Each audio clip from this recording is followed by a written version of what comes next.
হায় আল্লাহ, এ কোন পাপের শাস্তি দিচ্ছ তুমি? আমি কি করব এখন? এই বাচ্চাটাকে নিয়ে কোথায় যাব? তুমি এমন কেন করলে আমার সাথে? আমার সাথে এত নিষ্ঠুর কেন তুমি? ওকে নিয়ে কোথায় যাব আমি? কাঁদতে কাঁদতে আহিরার মাথায় দিয়ার কথা আসলো, কিন্তু সে যাবে কি করে? তার কাছে তো কোনো টাকা নেই। তাহলে আহিরা ভাবতে ভাবতে নিজের গলার দিকে তাকালো। গলায় জল করছে সোনার চেন। আহিরা উঠে দাঁড়ালো, কিছু না ভেবে খোঁড়াতে খোঁড়াতে হাঁটতে লাগলো। চেনটা বিক্রি করে আহিরা সিলেটের উদ্দেশ্যে রওনা দেয়। আহিরার জানা নেই কি করবে সামনে। এতক্ষণ আত্মহত্যার মতো মহাভাব করে বসতো, কিন্তু নিজের ভিতর বেড়ে ওঠা প্রাণটার জন্য সেটা করতে পারেনি।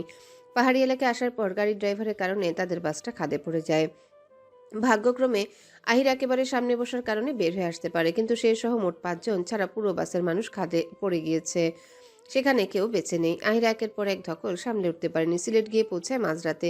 সেখানে তার হাতে যে টাকা ছিল সব চুরি হয়ে যায়। সব দিক দিয়ে সে একদম শূন্য হয়ে যায়। তারপর শুরু হয় তার জীবনের সবচেয়ে কঠিন সময়। দিয়াকে খুঁজে পায় না। প্রেগনেন্সির এই অবস্থায় তার আরাম করা দরকার। সেখানে সে সামান্য খাবারও খেতে পায়নি। কতদিন তার ঠিক নেই। বর্তমান সবেমাত্রই আহিরা নিজের চোখ দুটো বন্ধ করতে নিয়েছিল, ঠিক তখনই কিয়ারা শব্দ করে কেঁদে ওঠে। কিয়ারার কান্নার শব্দে আহিরার ঘুম ছুটে যায়। ব্যাকুল হয়ে কিয়ারাকে নিজের বুকের সাথে জড়িয়ে নিয়ে শান্ত করার জন্য বলতে থাকে। কি হয়েছে মা? আমাকে বলো, কোথায় কষ্ট হচ্ছে? কাঁদে না সোনা? বলতে বলতে কিয়ারার গড়ে পড়া অশ্রু কণা মুছে দিতে থাকে। রাত কটা বাজে জানা নেই তার। আহিরাকে ঘুম পাড়াতে তার বেশ বেগ পেতে হয়েছে। বাচ্চাটা ব্যথার জ্বালায় ঘুমাতে পারে না। আহিরা কিয়ারাকে নিজের বুকে জড়িয়ে নিয়ে কিছুক্ষণ সেভাবেই নানান কথা বলতে থাকে। কিছু সময় পর কিয়ারা কাঁদতে কাঁদতে ঘুমিয়ে পড়ে। আহিরা আস্তে করে শুয়ে দেয়। কান্না করতে করতে বাচ্চাটার ফর্সা গালে দাগ বসে গেছে। আহিরার কান্না এলো সব তার জন্য হয়েছে। সে যদি সেভাবে কিয়ারাকে একা না রেখে যেত, তাহলে এমন কিছু হতো না। আর না কিয়ারাকে এত ব্যথা সহ্য করতে হতো। ধরনীর বুক ছুঁয়ে থাকা ঢাকার শীত সকাল যেন এক অলৌকিক নিঃশব্দ প্রার্থনার মতো। অশ্রুত কোনো প্রাচীন সুরে শহরটিকে আবিষ্ট করে রাখে তার ক্ষীণ ধূসরি নিঃশ্বাসের মাধ্যমে। আকাশ জুড়ে কাছে মোড়া কুয়াশার ধুলোবালির পর্দা। মনে হয় যেন এক অদৃশ্য কোনো চিত্রকর রূপালী তুলি দিয়ে আঁকছে নিষ্প্রভ আভাসের অশেষ ক্যানভাস। সূর্যের অনুজ্জ্বল কিরণ মলিন মেঘের ভিতর থেকে ধীরে ধীরে শহরের কোলাহলহীন ছায়াগুলোতে সঞ্চারিত হচ্ছে। চারিদিকটা হালকা আলোকিত হয়েছে, তবু তার উষ্ণতার চেয়ে শীতের নিঃসঙ্গতা বেশি প্রখর। ফুটপাতের ধারে পড়ে থাকা শুকনো পথচারীরা শীতে শিথিল হাওয়ায় এমনভাবে কাঁপে যেন ক্ষুদ্র কোনো প্রাচীন ভবিষ্যৎবাণী উচ্চারণ করছে নিঃশব্দে। ধোঁয়াটে চায়ের দোকানগুলো থেকে ভেসে আসছে গাঢ় বর্ণের উষ্ণ বাষ্প। বারান্দায় দাঁড়িয়ে বাহিরের পরিবেশ দেখতে ব্যস্ত আহিরা। প্রায় অনেকক্ষণ যাবৎ দাঁড়িয়ে আছে এখানে। সকালের এই সময়টা তার বেশি ভালো লাগে নিঃসঙ্গতায় কাটাতে।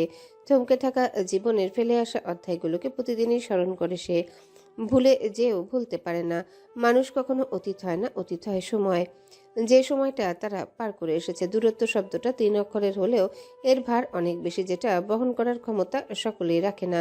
রবীন্দ্রনাথ ঠাকুরের শেষের কবিতায় একটা লাইন আছে, দূরত্ব যদি সত্যি সত্যি ভালোবাসার গভীরতা বাড়িয়ে দেয়, তবে আমি দূরেই থাকতে চাই, অনেক অনেক অনেক দূরে। নিয়ম শব্দটা যেমন, এটার কাজও তেমন কঠিন। আহিরা শতবার ভাবে, কোনো নিয়ম ভাঙা যায় না। কাউকে খুব করে মন চাইলেও কোনো সুখের তাগিদে নিয়ম ভেঙে শক্ত করে জড়িয়ে ধরা যায় না। কেন? নিয়মের বেড়া জাল পেরিয়ে কারো প্রতি তীব্র মায়া কাজ করলেও বলা যায় না, তোমাকে আমার ভীষণ প্রয়োজন। এই নিয়মের বেড়াজালে প্রতিটা মানুষ আবদ্ধ। পৃথিবীর কিছু নিয়ম বড়ই অদ্ভুত। বুকের ভিতর চলতি মানদহনগুলো এই নিয়মগুলোকে ছুঁড়ে ফেলে সেই দহনকে থামানো যায় না। এই তিক্ত নিয়মের বেড়া জালে কত হৃদয়ে রক্তক্ষরণ হয় হয়তো সেটাও কেউ দেখে না। তবে চাইলেও সব নিয়ম ভাঙাও সম্ভব, যখন সামনে থাকা মানুষটা একান্তই তার হয়। আমরা তখনই অনিয়ম করি যখন প্রিয় মানুষের ছায়াতলে ঠিক ছোট্ট বিড়াল ছানার মতো থাকি, আর সেই মানুষটা আগলে রাখে। তখন হাজারো নিয়ম ভাঙেও কিছু যায় আসে না। তবে যখন সামনে থাকা মানুষটা চেনা থেকে অচেনা হয়ে যায়, তখন শত চাইলেও এই নিয়মগুলো ভেঙে সামনে এগোনো যায় না।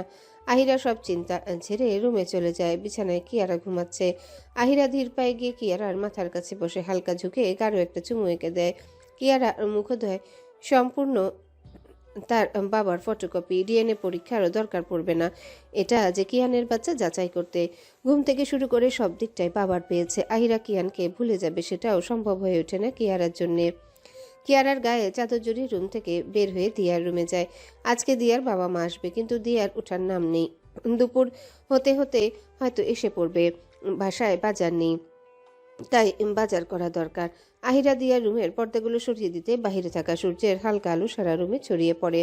আহিরা দিয়াকে ঝাঁকিয়ে বলে ওঠে। এই দিয়ে ওঠ, বাজার করতে হবে। এভাবে শুয়ে থাকলে হবে না। দিয়াকে কয়েকবার ডাকার পর মেয়েটা নিদ্রা থেকে কিছুটা সজাগ হয়, আর মোড়া ভেঙে চক্ষু মেলে তাকায় পিটপিট করে। আহিরাকে দেখে আহিরার হাতটা টান দিয়ে পাশে বসিয়ে তার কোলে উপর মাথা রেখে ঘুম জড়ানো কণ্ঠে বলে, আর একটু ঘুমাই প্লিজ, তারপর উঠে যাবো জানো। মাথায় একটু হাত বুলিয়ে দে। আহিরা দিয়াকে আর কিছু বলল না, চুপচাপ দিয়ার মাথায় বিলি কাটতে থাকে। শুক্রবারের দিন, তাই মেয়েটা আরো আলস্য হয়ে উঠেছে। আহিরা দিয়াকে এত সকাল সকাল জাগাতো না, কিন্তু দিয়ার বাবা মা আসবে, তাই ভালো কিছু রান্না বান্নার ব্যবস্থা করতে হবে। আর বাসায় তেমন কিছুই নেই, মাস শেষের পথে, তাই সবকিছু শেষ হয়ে গেছে। বাজারের ভিড় ঠেলে ভেতরে প্রবেশ মাত্রই রাজীবের নজর যায় দূরে গরুর মাংসের দোকানে একটা মেয়ে দোকানদারের সাথে তর্কাতর্কি করছে। সামনের দিকে মুখ করে থাকায় দেখতে পেল না মুখখানি। আশেপাশের মানুষজন নিজেদের কাজে ব্যস্ত, আবার কেউ দোকানদার আর মেয়েটার তর্কাতর্কি দেখছে। এই এলাকায় নতুন এসেছে, বাজার থেকে কিছুটা দূরে নিজের ফ্ল্যাট কিনেছে রাজীব। এখান থেকে যাওয়া আসা করতে সহজ হয় বলে রাজীব একাই থাকে। বাসায় খালা আছে রান্না করার জন্য, বাজার নেই বাসায়, সেটাই করতে এসেছে। রাজীব সেদিকে এগিয়ে যায়। সেখানে যাওয়ার পর মেয়েটার মুখ দেখার পর রাজীব মেয়েটাকে চিনতে পারে। এটা তো দিয়া নামের মেয়েটা, আহিরার বান্ধবী। হঠাৎ এইভাবে দেখা হয়ে যাবে আশা করেনি রাজীব। মেয়েটা যে ধানি লঙ্কা সেটা সেদিন হসপিটালেই বুঝে গেছে। আহিরাকে নিতে এসে পরিস্থিতি দেখে তাকে কতক্ষণ ধমকাধমকির উপর রেখেছিল। কি তেজ এই মেয়ের বাবা! ভাবতে ভাবতে হঠাৎ করে দিয়া পাশ ফিরে তাকাতে রাজীবকে নিজের অতি নিকটে দাঁড়িয়ে থাকতে দেখে দিয়ার ভ্রু কুঁচকে আসে। রাজীবকে এক দেখায় চিনতেও পারে। রাজীবকে নিজের দিকে তাকিয়ে থাকতে দেখে দিয়া বাজখাই গলায় বলে, আমার কি রূপ বেয়ে বেয়ে পড়ছে যে এইভাবে তাকিয়ে আছেন? বাটি কিনে দিব, এরপর আমার মুখের সামনে ধরে সেগুলো পরে মেখে নিয়েন। দিয়ার এমন কথায় হতভম্ব হয়ে যায় রাজীব। এই মেয়ে এমন কেন? সে কি ইচ্ছে করে তাকিয়েছিল নাকি? এইভাবে বাজারে দাঁড়িয়ে পায়ে পা দিয়ে ঝগড়া করছে, তাই তো কৌতূহলী হয়ে দেখছিল। রাজীব নিজের দৃষ্টিতে গাম্ভীর্য টেনে এনে কোনো রকমে বলে, আপনি কি ঝগড়া ছাড়া আর কিছু করতে পারেন না? রাজীবের কথায় ফুঁসে উঠল দিয়া। একেই তো এই দোকানদার 4 কেজি মাংসের দাম 35 চাচ্ছে, যেখানে গরুর মাংসের দাম 700 টাকা করে। তখন থেকে এটা নিয়ে তর্কাতর্কি চলছে। এর মধ্যে এই লোক কোথা থেকে উড়ে এসে তাকে ঝগড়ুটে বলছে। দিয়া দাঁত কিরমিরিয়ে বলে, কি বললেন? আমি ঝগড়া করি? আপনার সাহস তো কম না মিয়া, আমার ঝগড়ুটে বলেন? রাজীব ফটাফট উত্তর দিয়ে বলে, আমি তো কোথাও উল্লেখ করিনি আপনি ঝগড়ুটে। আপনি নিজেই স্বীকার করলেন আপনি যে ঝগড়ুটে। কি? কি না জি হবে। দিয়া এবার রেগে যেন আগুন হয়ে গেল। সে ফুঁসতে ফুঁসতে বলে ওঠে, এই মিয়া, মাথা আস্ত রাখতে চাইলে মুখ বন্ধ করুন, না হলে ভালো হবে না কিন্তু। রাজীব দিয়ার কথা শুনে বলে ওঠে, আপনার থেকে এর চেয়ে বেশি কিছু আশা করা যায় না। যাই হোক, এইসব বাদ দেন। আহিরা আর কিয়ারা কেমন আছে? দিয়া কিছু বলতে গিয়েও থেমে গেল, আর কিছু বলল না। শান্ত হয়ে মুখ বাঁকিয়ে বলে, ভালো আছে। আর আপনি কেমন আছেন মিস ওর মিসেস ঝগড়ুটে? দিয়া শেষের কথা শুনে ভরকে গেল। নিভে যাওয়া আগুনটা আবারও দাউ দাউ করে জ্বলে উঠল। দিয়া দাঁত কিরমির করে বলে, ঝগড়ুটে আপনি, আর আপনার বউ হবে মিয়া। আমি মিসেস নই। দিয়ার রাগান্বিত মুখশ্রী দেখে রাজীবের বেশ হাসি পেল। মেয়েটা যতবার রাখছে ততবার নাকের পাটা ফুলে উঠছে আর লাল হচ্ছে। রাজীব নিজের হাসিটাকে দমিয়ে বলে, বিয়েই তো হয়নি, তাই বউয়ের কথা জানি না, কিন্তু আপনি তো ঝগড়ুটে। দেখুন এখনো কেমন সাপের মতো ফুসফুস করছেন, মনে হচ্ছে ছোবল মারবেন। দিয়ার এবার সত্যি ইচ্ছে করলো সাপ হয়ে ছোবল মারতে। কি এক ঝামেলা! এই লোকটাকে একের পর এক অপমান করেই যাচ্ছে, সে গিলছে শুধু। দূর হন এখান থেকে মিয়া। কাল সাপ আপনি আর আপনার বউ, তাই সাপ ছবল মারলেও মরবে না। বলেই গটগট করে যেতে নিলে রাজীব পথ আটকায়। আর কিছু বলল না সে। দিয়া এখনো রাগে চোখ মুখ ফুলিয়ে রেখেছে। আচ্ছা বাদ দিন, আপনারা কি এদিকেই থাকেন? মানে আপনাদের বাসা কি এদিকের আশেপাশেই? আপনাকে বলবো কেন? রাগের সাথে কথাটা বলে দিয়া। আচ্ছা বাবা সরি, এবার বলুন বাসা কি এখানেই? রাজীবের কথা শেষ হতে দিয়া মুখ ফুলিয়ে উত্তর দেয়। হুম। রাজীব আবারও জিজ্ঞাসা করে, কিয়ারা ঠিক আছে তো? হাতের অবস্থা কেমন? দিয়া কিয়ারার ব্যাপারটা শুনে একটু নরম হয়ে আসে। এমনিও আহিরার কাছ থেকে রাজীবের ব্যাপারে শুনেছে, তাই বেশি বেয়াদবি করলো না সে। না হলে ঝগড়ুটে বলার কারণে এতক্ষণ এখানে বিশ্বযুদ্ধ লেগে যেত। কিছুটা ঠিক হয়েছে, কিন্তু বুড়ি ছোট তো, তাই ব্যথায় কান্না করে। এতটুকু বাচ্চা কি এত ব্যথা সহ্য করতে পারে? রাজীব দিয়ার কথা শুনে বলে, কিছু করার নেই, কাজ অনেক ভিতরে অবধি ঢুকে গেছিল। বাচ্চার শরীর তো, তাই ক্ষতটা বেশি হয়েছে। আহিরাকে আরেকবার হসপিটালে আসতে বলিয়েন। কিয়ারাকে একটু দেখব। জানেন, ওনা একদম কিয়ানের মতো হয়েছে দেখতে। কিয়ান যদি জানে তাহলেও অনেক খুশি হবে। কিয়ানের নামটা শুনতে দিয়ার রাগ লাগলো। সব শুনেছে সে, তাই সহ্য করতে পারলো না রাজীবের কথাটা, তাই কাটকাট গলায় বলল, ওনার জানার কোনো অধিকার নেই। যে ছেলে বউ বাচ্চাকে এভাবে তাড়িয়ে দিতে পারে, তার জানার কোনো অধিকার নেই আমার বুড়ির কথা। রাজীব বুঝলো দিয়া কথাটা কিয়ানের উপর তীব্র রাগ থেকে বলেছে। সে নিজেও এই ব্যাপারে কিয়ানের উপর রেগে আছে, কিন্তু পরিস্থিতি দিক দিয়ে দেখলে আহিরা বা কিয়ান কেউই দোষী নয়, দুজনে পরিস্থিতির শিকার মাত্র। আর এই পরিস্থিতি সৃষ্টি করার পিছনে রিয়াজের বড় হাত আছে, সেটা রাজীবের আগে থেকেই সন্দেহ হয়, কিন্তু কোনো প্রুফ না থাকায় কিছু বলতে পারছে না। আমি জানি কিয়ান যেটা করেছে সেটা ঠিক নয়, কিন্তু ওরও দোষ নেই। পরিস্থিতি এমন ছিল যে ওর হাতেও কিছুই নেই। তারপরও বাবা হিসেবে ওর উপর তো অধিকার আছে কিয়ারার ব্যাপারে জানার। দিয়া শক্ত চোখে রাজীবের দিকে তাকিয়ে বলে, কোন অধিকার? আর কিসেরই বা অধিকার? যখন দরকার ছিল তখন তো ছিল না, তাহলে এখন কেন অধিকারের কথা বলছেন? বাচ্চাটা কি একার আহিয়ারই? ওনার কি কোনো দায়িত্ব ছিল না? বাদ দিন, আমি এই ব্যাপারে কথা বলতে চাচ্ছি না। রাত নেমেছে আজ অদ্ভুত এক ঘনীভূত ভার নিয়ে। দিগন্ত জোড়া অন্ধকার এমনভাবে পৃথিবীকে আগলে ধরেছে যেন দীর্ঘদিনের জমাট ক্ষত হঠাৎ খুলে গিয়ে আকাশকে অস্থির করে তুলেছে। চারিদিকে এক অস্বাভাবিক স্তব্ধতা, এমন স্তব্ধ যেন কয়েকশো বছরের পুরনো নীরবতা হঠাৎ জীবিত হয়ে উঠেছে এই প্রহরে। দূরের রাস্তায় লণ্ঠনের মতো ঝিমিয়ে থাকা আলোগুলো কেবলমাত্র সামান্য মানব চিহ্ন এঁকে রেখেছে, বাকিটুকু গ্রাস করে রেখেছে কালো এক অদৃশ্য আস্তরণ। চাঁদ আজ গোল নয়, পূর্ণ নয়, তার রূপালী রং অনিয়মিতভাবে জ্বলে উঠছে, আবার নিভে যাচ্ছে মাঝে মধ্যে। অস্ফুট আলোর রেখা পড়তে মাটির উপরে দীর্ঘ ছায়াগুলো আরো লম্বা হয়ে উঠছে, যেন কোনো অজানা স্মৃতিকে টেনে বের করে আনতে চাইছে অন্ধকারের কোষাঘাট থেকে। বিশাল বড় রুমের এক কোণে ড্রিঙ্কসের গ্লাস হাতে নিয়ে একের পর এক ড্রিঙ্কস করেই যাচ্ছে কিয়ান। লোচন জোড়া অসম্ভব রকমের লালচে হয়ে আছে, দেখেই বোঝা যাচ্ছে দীর্ঘ সময় ধরে না ঘুমানোর সাথে এত ড্রিঙ্ক করার কারণে এমনটা হয়েছে। মুখের দিকে তাকানোই দায় হয়ে দাঁড়িয়েছে। বাড়িতে যায়নি কয়েকদিন হলো, কিয়ান নিজেও জানে না। বাড়ি থেকে কলের উপর কল এসেছে, কিন্তু কিয়ান রাহেলা চৌধুরীর কল একবার ধরে আর কারোরই কল তোলেনি, আর না তোলার কোনো প্রয়োজন মনে করেছে। সেদিন আহিরা উপস্থিত কিয়ানের ভিতর থেকে নাড়িয়ে তুলেছে। ঘৃণা করতে গিয়েও কোথাও একটা আটকে যায় সে। শখের নারীর বেইমানিগুলো ভুলতে পারে না সে। বক্ষপিঞ্জিরায় চলতে থাকা হাহাকার ভেতরের থাকে প্রতিনিয়ত ক্ষতবিক্ষত করে। প্রথমে বাবা তার এইভাবে নিজে শখের নারীর পৃথিবীর মায়া ত্যাগ করার কথা শোনার পর কিয়ান 3 দিন সেন্সলেস হয়েছিল। এমনকি আহিরার লাশটা পর্যন্ত পায়নি তারা।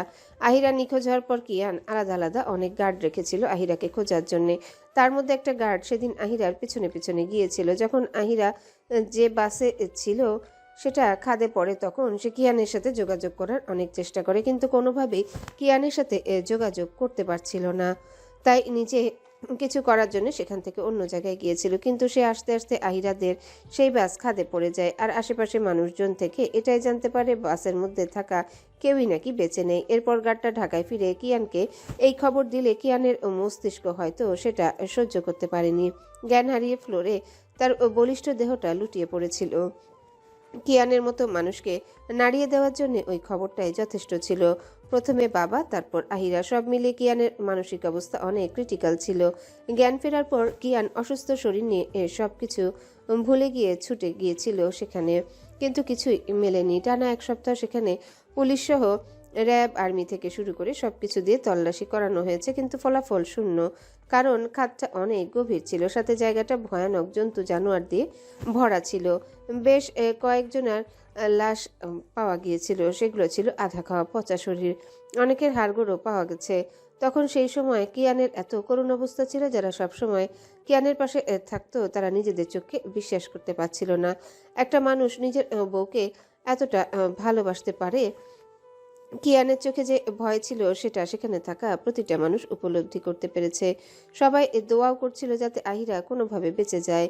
দিন নেই রাত নেই আর্মিদের সাথে নিজেও গিয়েছে, কিন্তু বারবার হতাশ হয়ে ফিরে এসেছে। যে নারীর জন্য এত কিছু সেই নারী জীবিত, কিন্তু সেই শুধু জানতো না, শুধু জীবিত নয় বরং সুখের সংসার পেতেছে তারই আবডালে। হায় ভালোবাসা! যাকে এত ভালোবাসলো সেই কিনা পিঠে ছুরি ঢুকালো। কিয়ান ঢলতে ঢলতে উঠে পড়ে। ফার্ম হাউসে এসে আর কেয়ারটেকার ছাড়া কেউ নেই। কিয়ান ঢুলতে ঢুলতে একটা বিশাল আকারের ফ্রেমের সামনে দাঁড়ায়। ফ্রেম হয়তো পুরো দেয়ালের থেকে কিছুটা কম হয়। ফ্রেমের মধ্যে আহিরার একটা হাস্যোজ্জ্বল ছবি ফুটে আছে। ছবিটা সেই লাগিয়েছে, কেন লাগিয়েছে জানা নেই তার। ছবিটার দিকে তাকিয়ে পাগলের মতো হেসে ওঠে। কিয়ানের হাসিতে সারা রুম কেঁপে ওঠে ক্ষণে ক্ষণে। হাসির মাঝে তীব্র যন্ত্রণা, রাগ, ঘৃণা মিশে আছে, সেটা খুব ভালো করে বোঝা যাচ্ছে। হাসতে হাসতে হঠাৎ একসময় থমকে যায় কিয়ান।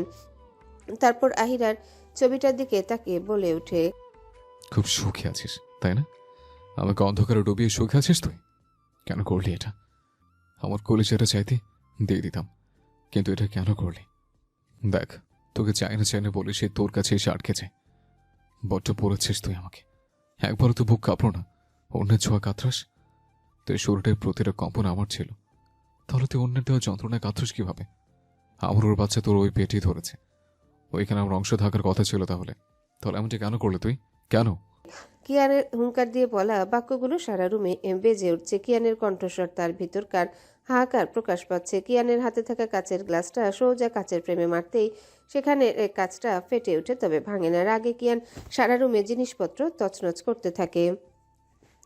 সবকিছু মুহূর্তের মধ্যে লণ্ডভণ্ড হয়ে গেছে। কাচের টুকরো ছড়িয়ে ছিটিয়ে আছে। কিয়ানের রক্তিম চোখে সব দেখলো। তার চোখের কার্নিশ সে জল চিকচিক করছে।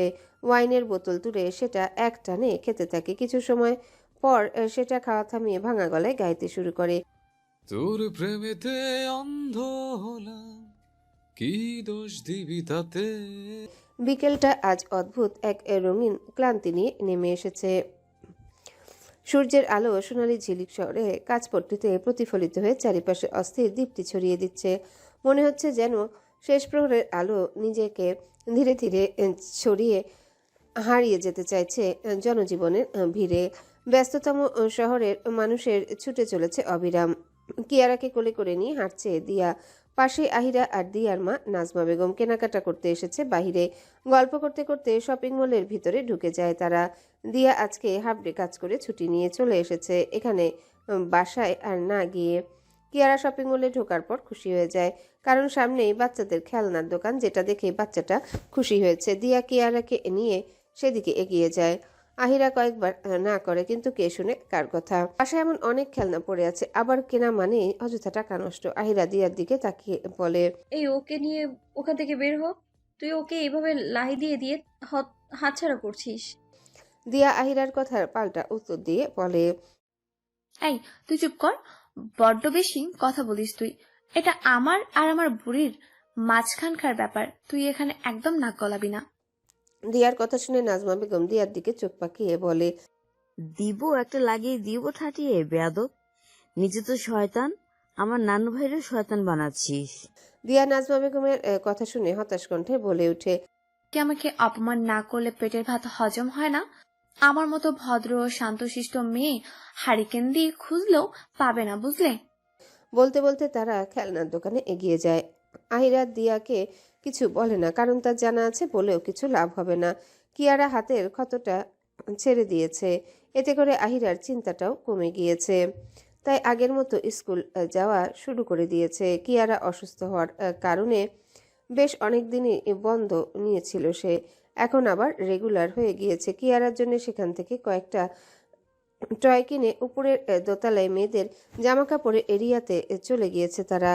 নাজমা বেগমরা কয়েকদিন পর আবারও ফিরে যাবে, তাই যাওয়ার আগে কিছু কেনাকাটা করতে এসেছে। দিয়া নিজের জন্য কয়েকটা জামা পছন্দ করে ট্রায়াল দেওয়ার জন্য ট্রায়াল রুমে গিয়েছে। এদিকে কিয়ারা হঠাৎ কান্না শুরু করে দিয়েছে, তাই আহিরা কিয়ারাকে নিয়ে মানুষ যেখানে কম সেখানটায় দাঁড়িয়ে কিয়ারার কান্না আটকানোর চেষ্টা করছে। এদিকে রিয়া নিজের বান্ধবীর সাথে একই শপিং মলে এসেছে।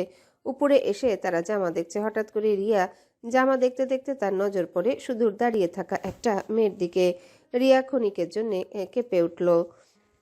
সত্যি সে যা দেখছে সেটা কি আদৌ সত্যি নাকি তার চোখের ভ্রম? রিয়ার কণ্ঠনালী অসম্ভব রকমের কাঁপছে। রিয়া তার বান্ধবীকে সেখানে থাকতে বলে সেদিকে এগিয়ে যায়। সে যা দেখছে সেটা সত্যি নাকি মিথ্যা? রিয়া কম্পিত পায়ে সেদিকে এগিয়ে যাচ্ছে। হঠাৎই মেয়েটা তার কোলে থাকা বাচ্চাটাকে নিয়ে পেছন দিকে ফিরতে রিয়া 2 কদম পিছিয়ে যায়। চোখের সামনে আহিরাকে জলজ্যান্ত রূপে দাঁড়িয়ে থাকতে দেখে সে যেন আকাশ থেকে পড়ল। তার নেত্রদ্বয়ে অসম্ভব রকমের আতঙ্ক ছেয়ে আছে। থরথর করে কাঁপছে তার গোলাপি ওষ্ঠদ্বয়। আহিরারও একই অবস্থা। এখানে এইভাবে রিয়ার দেখা পাবে সেটা ভাবতে পারেনি। তার চক্ষু জোড়ায় ফুটে আছে বিস্ময়ের ছাপ। আহিরা এক মুহূর্তের জন্য ভাবলো এখান থেকে পালাবে, কিন্তু পর মুহূর্তে সেটা বদলে ফেললো। সে কেন পালাবে? সে কি কোনো অপরাধ করেছে যে সে এখান থেকে পালাবে? নিজেকে সামলিয়ে অতি সাধারণভাবে দাঁড়িয়ে রইল যেন কিছুই হয়নি। এদিকে রিয়ার অবস্থা খারাপ। তার মনে হচ্ছে সে কোনো ভ্রম সমীকরণের মাঝে আটকা পড়ে আছে। এটা কি করে সম্ভব? আহিরা বেঁচে আছে কিভাবে? তাও তার চোখের সামনে সশরীরে রিয়ার মনে হলো সে এখনই মাথা ঘুরিয়ে এখানে সেন্সলেস হয়ে যাবে, পড়ে যাবে। একেই তো কিয়ান 1 সপ্তাহের উপরে বাড়ি ফিরছে না, তার সাথে না কোনো ফোন কল ধরছে। রিয়া আহিরার দিকে কম্পিত চোখে তাকিয়ে তার কাঁপতে থাকা হাত জোড়া উঠিয়ে কাপা কাপা গলায় অবিশ্বাসের স্বরে বলে ওঠে, আহিরা, তুমি তুমি কি এটা সত্যি তুমি? আহিরা কি বলবে ভেবে পেল না। তারপরও নিজেকে সামলে কোনো রকমে বলে ওঠে, হ্যাঁ সত্যিই আমি। কেন এইবারও কি মারতে চাইবেন নাকি? রিয়া যেন নিজের কানকে বিশ্বাস করতে পারল না। সত্যি এটাই আহিরা? একই কণ্ঠ, একই দৃষ্টি, একই মুখশ্রী, সবকিছু একই। তার মানে আহিরা বেঁচে আছে। কিন্তু কিভাবে সম্ভব এটা? একটা মানুষ খাদে পড়ার পরও কিভাবে না মরে বেঁচে থাকতে পারে? রিয়ার যেন নিজেকে পাগল পাগল লাগছে এখন। কি করবে কিছুই বুঝতে পারছে না। মস্তিষ্ক যেন কাজ করা বন্ধ করে দিয়েছে। রিয়া আবারও কাঁপতে কাঁপতে বলে ওঠে, but how is it possible? Ahira রিয়ার দিকে তাকিয়ে ধীর কণ্ঠে বলে, কেউ মারতে চাইলে তো আর মারা যায় না। আল্লাহ চায়নি তাই এখনো বেঁচে আছি। হঠাৎই কিয়ারা রিয়ার দিকে তাকিয়ে আধো আধো গলায় বলে, মামা, এত কে? কিয়ারার কথা শুনে রিয়া এতক্ষণ পর আহিরার কোলে থাকা বাচ্চাটার দিকে লক্ষ্য করে। কিয়ারাকে দেখে যেন রিয়া আরো এক দফা আটকে উঠল। এটা কি করে সম্ভব? কিয়ারা মুখ চোখ বলে দিচ্ছে এটা আহিরার কিয়ানের সন্তান। এর মানে আহিরা ওই সময় প্রেগনেন্ট ছিল, আর বাচ্চাটাও কিয়ানের। একসাথে একের পর এত ধাক্কা যে রিয়া নিতে পারল না। চক্কর দিয়ে উঠল তার মাথাটা। 2 কদম পিছিয়ে যায় সে। মাথায় অসম্ভব রকমের যন্ত্রণা হচ্ছে তার। সে নিজের মাথা চেপে ধরে হালকা চিৎকার করে বলে, না, এটা হতে পারে না। তুমি জীবিত থাকতে পারো না। এটা একদমই ঠিক হয়নি। আহিরা রিয়ার এমন অবস্থা দেখে বলে ওঠে, আল্লাহ চাইলে সব হয় আপু। আমি তার জলজ্যান্ত প্রমাণ। আজকে আসি, দোয়া করি আমাদের আর যেন দেখা না হয়। আর চিন্তা করবেন না, আপনার হাজবেন্ডকে কেড়ে নিতে আসিনি। যদি নেয়ার হতো তাহলে আরো আগেই নিতাম। বলে কিয়ারাকে নিয়ে সেখান থেকে রিয়াকে পাশ কাটিয়ে চলে আসে। শেষের কথাগুলো বলতে আহিরার ভীষণ কষ্ট হচ্ছিল, তারপরে বলেছে কারণ এটাই সত্যি। রিয়া এখন কিয়ানের স্ত্রী। আহিরা যেতেই রিয়া সেখান থেকে তার বান্ধবীকে না নিয়ে তাড়াহুড়ো করে বেরিয়ে আসে। এইখানে আর কিছু সময় থাকলে হয়তো সে পাগল হয়ে যাবে। সময়ের অনমনীয় ঘড়ি যেন আজকে নির্মম স্থবিরতায় থমকে দাঁড়িয়েছে। সূর্য আকাশের মধ্য গগনে টকবগে অগ্নি, বরং আছে এক রহস্যময় নিস্তেজ দীপ্তি। দিগন্তজোড়া শীতলতার জড়তায় বাতাস যেন তার নিজস্ব গতি ও কর্তৃত্ব হারিয়ে ফেলেছে। মাঝে মাঝে ক্লান্ত শুষ্ক হিমেল হাওয়ায় পাতলা ধারা এসে পথঘাট স্পর্শ করে যাচ্ছে। রোদের শরীরী রং আজ অদ্ভুতভাবে ক্ষীণ ও বিবর্ণ, যেন সূর্য তার সমস্ত উদ্যম কারো কাছে বন্ধক রেখে এসেছে। বহমান শহরের কোলাহল আজ অস্বাভাবিকভাবে চাপা। মানুষের ভিড় আছে, চলমান যানবাহন আছে, তবুও তাদের অস্তিত্ব যেন অর্ধেক ঘুমন্ত। ঠোঁটের কোণে জমা সাদা বাষ্প, হাতের তালুতে নেমে আসা কনকনে শীত, আর দূর থেকে ভেসে আসা রোদ গরম মাটির দুর্লভ গন্ধ শহরটাকে এক মায়াবী নিস্তব্ধতার আবরণে ঢেকে রেখেছে। এই ভর দুপুরে পাখিরা আর তেমন উচ্চকণ্ঠ নয়, তাদের উড়ানো ভারী হয়ে এসেছে। স্কুলের গেটে গিয়ে ঘুমন্ত কিয়ারাকে নিয়ে বের হয়ে এসেছে। দাঁড়িয়ে আছে রিক্সার জন্য। এক হাতে পরীক্ষার খাতা সহ আরো অনেক কিছু রয়েছে, আরেক হাতে কিয়ারাকে কোলে নিয়ে আছে। সব সামলে উঠতে বেশ হিমশিম খাচ্ছে সে। তাই চাইলেও এতটা পথ হেঁটে যাওয়া সম্ভব নয়। এমন অবস্থায় হঠাৎই পেছন থেকে কেউ আহিরার নাম ধরে ডাকে। আহিরা, কিয়ারাকে আমার কাছে দিন। আহিরা পিছিয়ে ফিরতে তুর্যকে দেখতে পায়। তুর্য 1 মাস হলো এখানে নতুন এসেছে। তুর্য স্কুলের সবচেয়ে কম বয়সী ছেলে টিচার। তুর্য মানুষ হিসেবে অনেক ভালো একজন মানুষ। তুর্য এগিয়ে এসে ঘুমন্ত কিয়ারাকে নিজের কোলে নিয়ে নেয়। এরপর আহিরার দিকে তাকিয়ে হাসি হাসি মুখে নিজের চশমাটা ঠিক করে বলে ওঠে, আমি নিচ্ছি, আপনি চলুন। সামনে এগোলে হয়তো রিক্সা পাবেন। আহিরার কথা বাড়ালো না, চুপচাপ সামনে এগুতে থাকলো। তুর্যকে দেখতে যে আহামরি সুন্দর এমনটা নয়, তবে লোকটার মুখশ্রী গঠন বেশ আকর্ষণীয়। উজ্জ্বল শ্যামলা বর্ণের গায়ের রং, চশমা পরার কারণে দেখতে আরও ভালো লাগে। তার উপর শান্তশিষ্ট মেজাজের মানুষ। কিয়ারার সাথে গলায় গলায় ভাব হয়ে গেছে এই কয়েকদিনে। হাঁটতে হাঁটতে হঠাৎ করে তুর্য সামনের দিকে তাকিয়ে বলে ওঠে, একটা কথা জিজ্ঞেস করতে পারি আহিরা? কথাটা একটু ব্যক্তিগত, তারপরও মনে ঘুরপাক খাচ্ছে তাই আর কি। আহিরা শান্ত গলায় বলে। সমস্যা নেই, বলুন কি বলবেন। তুর্য কিছু সময় ভেবেচিন্তে বলে, আপনি কি সিঙ্গেল মাদার? না মানে মনে হলো আর কি। আহিরা দীর্ঘ একটা নিঃশ্বাস ছেড়ে বলে, আমি সিঙ্গেল মাদার। সবাই জানে, আপনি নতুন তাই হয়তো জানতেন না। তুর্য গলা খাকড়িয়ে তার স্বরে আরেকটু নমনীয়তা এনে বলে, সরি যদি আমার কথা দ্বারা হার্ট হয়ে করে থাকি। আসলে কিয়ারা এত সুন্দর একটা বাচ্চা, ও যে বাবা ছাড়া এটা মেনে নিতে আমার কষ্ট হচ্ছে। গল্প করার সময় প্রায়শই পাপা পাপা করে, তাই আর কি। কষ্ট হলেও যেটা সত্যি সেটা মেনে নিতে হয়। ভাগ্যে যা ছিল তাই হচ্ছে। আচ্ছা বাদ দিন, আপনার খবর বলুন। হ্যাঁ তো বেশ ভালো। ওই দেখুন, কথা বলতে বলতে রিক্সা পেয়ে গিয়েছি। ওই মামা যাবেন? তুর্য রিক্সা ঠিক করে দিয়ে আহিরার কাছে কিয়ারাকে দিয়ে দেয়। আহিরা তুর্যকে বিদায় জানিয়ে সামনে নজর দিতে দূরে একখানা গাড়ি দেখতে পায়, যেখানে তার খুব পরিচিত কেউ তার আর তুর্যের দিকে অগ্নি চোখে তাকায়। মনে হচ্ছে জ্বলতে থাকা সেই আগুন দিয়ে আহিরাকে সহ তুর্যকে পুড়িয়ে ছারখার করে দিবে। আহিরা দ্রুত নিজের দৃষ্টি সরিয়ে নেয়, সাহস হলো না চোখ তুলে তাকানোর। এখানে এই সময় কিয়ানের উপস্থিতি সে একদমই আশা করেনি। আর কিয়ানই বা এখানে কি করছে? লোকটাকে দেখে ঠিক মনে হচ্ছে না। নেত্রজোড়া কেমন লালচে হয়ে আছে। আহিরা বুঝলো না রাগের কারণটা এমন হয়ে আছে নাকি অন্য কোনো কারণে। আহিরা রিকশালা মামাকে তাড়াতাড়ি করে যেতে বলল। আহিরা কিয়ারাকে বুকের সাথে চেপে ধরেছে, যাতে কোনোভাবে এই কিয়ারাকে দেখতে না পায়। রিকশাটা যতটা কিয়ানের গাড়ির দিকে এগিয়ে যাচ্ছে, আহিরার হৃদস্পন্দন তত দ্রুত গতিতে ওঠানামা করছে। ভিতরে ভিতরে তাণ্ডব চলছে। মনে হচ্ছে ভিতরে চলতে থাকা ঘূর্ণিঝড় এখনই সব ধ্বংস করে দিবে। এইভাবে কিয়ানের মুখোমুখি বারবার হতে হচ্ছে কেন? লোকটার সামনে এলেই আকাশ কাঁপিয়ে যেমন বৃষ্টি এর ঝড়ে, তেমনি তার নেত্রকোণে জমে থাকা অশ্রুগুলো বৃষ্টির ধারার মতো ঝরে পড়তে চায়। হঠাৎই কিয়ান রিকশার সামনে এসে দাঁড়ায়। হঠাৎ কিয়ানের এমন কাজে আহিরা কিছুটা ভয় পেয়ে যায়। এতক্ষণ না বুঝতে পারলেও এখন খুব স্পষ্টভাবে বুঝতে পারছে কিয়ান সজ্ঞানে নেই, নেশায় নাস্তানাবুদ হয়ে আছে। টলমলে পা, মনে হচ্ছে যে কোনো সময় রাস্তার মাঝে ঢলে পড়বে। আহিরা আশেপাশে দেখার চেষ্টা করলো কোনো গার্ড আছে নাকি, কিন্তু কাউকে দেখতে পেল না। কিয়ান হঠাৎই হাসতে হাসতে বলে ওঠে, কি তোর নতুন নাগর? সুখে সংসারে পেতেছিস, এগিয়ে দিয়ে যাচ্ছে তোর নাগর, তাই না রে? কি সুন্দর বাচ্চার সংসার করেছিস তুই। কিয়ানের কথাগুলোতে তীব্র তাচ্ছিল্য মিশেছিল, সেই সাথে অজানা এক আর্তনাদ। আহিরার গলা ধরে আসছে, যে কোনো সময় অশ্রু ঝরবে তার। কিয়ানের উপর থেকে দৃষ্টি সরিয়ে অন্যদিকে দেয়। লোকটাকে কেন জানি এই অবস্থায় দেখে বড্ড কষ্ট হচ্ছে। বাহ, আজকাল নেশাও করে এই লোক। কই আগে তো করতো না। তাহলে এখন কিসের তাগিদে নেশা করে? যাকগে, তার এত ভাবার দরকার কি? কিয়ানকে নিয়ে ভাবার জন্য তার স্ত্রী রয়েছে। আহিরা রিকশালাকে তাড়াতাড়ি করে পাশ কাটিয়ে যেতে বলে, কিন্তু ও কিয়ানের জন্যে রিকশাওয়ালাও সেটাও করতে পারছে না। কিয়ান আবারও বাধা হয়ে দাঁড়ায়। এবার হালকা চিৎকার করে বলে, তেজ দেখাস? আমাকে তেজ দেখাস তুই? বেইমানের বাচ্চা, আমাকে পুড়িয়ে তেজ দেখাস? শালে তোকে মাথায় করে রাখতাম, আর সে তুই বেইমানি করলি। বাচ্চাও নিয়েছিস, আমি নিতে দেয়নি দেখে হর্নেটটা নিয়ে নিয়েছিস। জানিস না, স্বামী জীবিত থাকা অবস্থা অন্য কারোর সাথে ফোস্ট নষ্ট করা পাপ, আর সেই পাপের ফলে জন্ম দিয়ে হেসে কুদে বেড়াচ্ছিস। আহিরা চোখ খিচিয়ে বন্ধ করে নেয়। নিজের দলাপাকা অশ্রুগুলোকে আটকানোর চেষ্টা করে। কিছু সময় পর চোখ মেলে তাকায়। কান্না আটকালেও নাক লালচে হয়ে এসেছে। লোকটা এসব বিষাক্ত কথা তীরের মতো বিধে নিজের অজান্তেই বারবার নিজের সন্তানকে কটু কথা বলেই যাচ্ছে। এভাবে রাস্তায় বেয়াদবি করার মানেটা কি? পথ ছাড়ুন আমার।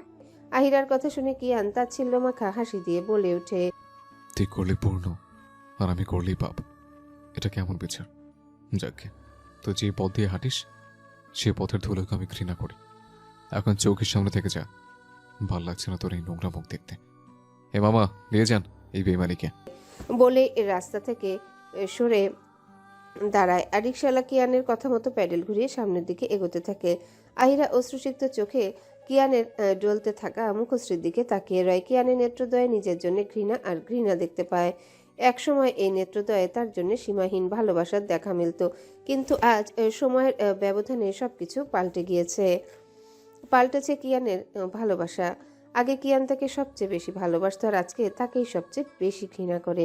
আদৌ কি সে এতটা ঘৃণার যোগ্য? ভাবতে ভাবতে নেত্রদ্বয় দিয়ে অসংখ্য অশ্রুকণা বেয়ে পড়ল। কিছু সময় যেতেই ফুপিয়ে শব্দ করে কেঁদে উঠল সে। রিকশাওয়ালা মামা এক নজর তার দিকে দেখলো। হয়তো কিয়ানের কথাগুলো রিকশাওয়ালাও ভাবছে সে বেইমান, নোংরা মেয়ে। কিন্তু কিয়ান এখানে কি করছে? এখানে তো কিয়ানের কোনো কাজ নেই। তাহলে আহিরা এই শহরে থাকলে কোনো না কোনোভাবে কিয়ানের সাথে দেখা হতেই থাকবে। কি করবে সে? সমস্ত দিনব্যাপী নিস্তরঙ্গ আলো যেন শেষ নিঃশ্বাস ফেলে ধীরে ধীরে দিগন্তের কিনারায় মিশে যাচ্ছে।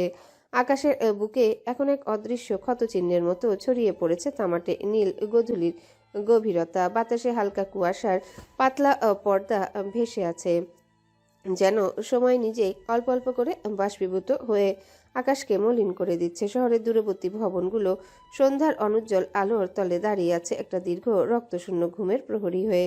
রাস্তাঘাটে তখন অদ্ভুত এক অস্থির স্থিরতা নেমে এসেছে।